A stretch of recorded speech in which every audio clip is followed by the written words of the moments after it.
Hello everyone. Today I want to show you how to insert a page footer to your Word document. Now you open your Word document and then you scroll down. There are two ways. I want to show you the first way. You scroll down to the bottom of your page here where you have the page number. So you double click. You come to the extreme end of the document, then you double click to open the page footer area. So you can remove the page numbers if you want. If you don't want the page numbers to be your footer, then you type whatever you want. You can type let's say an email address here, google.com / blah blah blah blah, and that's all. That's how I insert page footer in a easy and fast way. If you scroll down, page footer appears and it appears on all your documents. You can see page number 2, the same footer.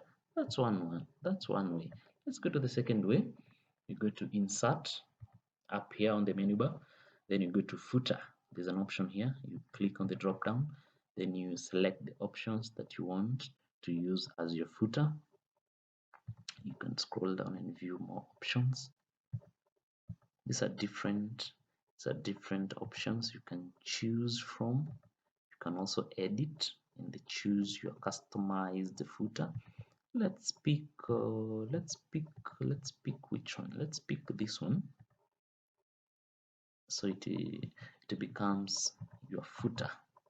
So if you go down the document, you find whatever you've selected as your footer appears on all your pages. So those are two ways of inserting a page footer to your document. Thank you for watching. Remember to subscribe, remember to like the video, and put your comments down there. Thank you and bye for now.